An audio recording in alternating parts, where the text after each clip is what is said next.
Hey everyone, this is Coach Keith Kapner with Coach Mora. Going to show you guys the importance of not jabbing in the same place all the time. I was reminded of this last weekend at some amateur fights. We had a fighter fight, did a great job, but I saw a lot of great fights that day, but I saw some people have some trouble because they were jabbing and they were getting hit off the jab and getting exposed. And so I wanted to make this video talking about this concept because it can make you a non-believer of the importance of the jab, right? Or like I know when I started coaching about a decade ago, sometimes this would happen. I'd be telling people to jab, but they keep on getting hit and hit and hit.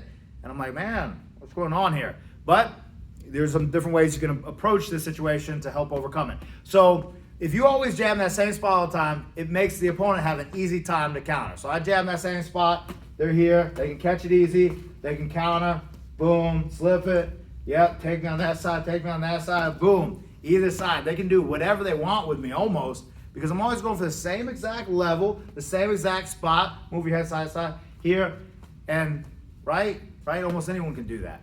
So we have to learn jabs in different places. Now, most of us know we can jab for the head and the body, but there's some other places we can jab too, all right? So the best place though to jab, typically for destructive purposes, right, as I was taught, is to jab for the soft tissues, the nose and the jaw. So let me touch that. So I'm here, right? That's what can break noses. It's the button in boxing, great place to hit, but it's not the only place to hit. So let's say Mora, she catches that well. She catches that right there. What I can do is sometimes pop it up a little higher, bam, go up for that forward. So even if she catches where that jaw would be, here, she gets hit there. And it can encourage her to raise her hand up real high.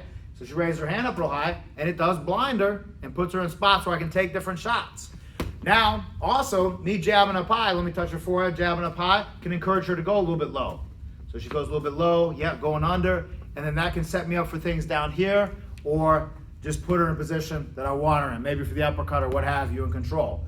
Some other places I can jab as well is the chest. Easiest thing to do when someone's doing like a lot of head movement or slipping or a TikTok pattern is go right down for the chest. So even if they slip, that's right, I'm still controlling things. I'm still hitting something, might push them back a little bit, and allows me to get shots versus the uncontrolled experience that happens when you miss. Slip and make me miss a shot. So here, I'm uncontrolled for that moment, and she's got an opportunity to really dig something on me.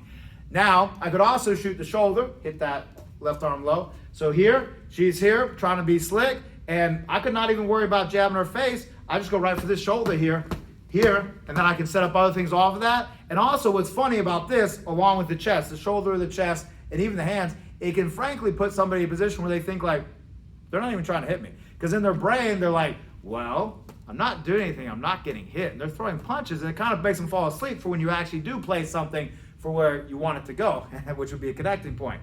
Now, the other place is down for the body. I could also jab the hands too. If she's up here, jab here for this side, controlling, right? If I'm jabbing this hand, it kind of mutes her jab a little bit. If I jab this hand, it can mute the right hand a little bit, control, particularly if I change up my timing. But the last thing is that body. I jab down for that body, right? A lot of times that's exposed down there. I slip off as I do it, and it can be a very hard shot. And when someone tries to deal with that shot, they'll try to put the elbows in the way, and it can work to serve and control. And also sometimes they can start trying to slap it down, which I don't recommend to do, but it can happen. Boom, yep, and then here, boom, slapping it down, then you can do it again. Here, feint, and then bam, explode up with something, a jab or a right hand. So remember this concept, to not just jab one spot, change it up. At the very least, jab for the jaw, the body, and the chest I'd recommend the most, but you can also, particularly with the amateurs, to hit that helmet because it is a point. And let me tell you, it is frustrating to get hit there. So if you're watching this video on YouTube, make sure you click like and subscribe.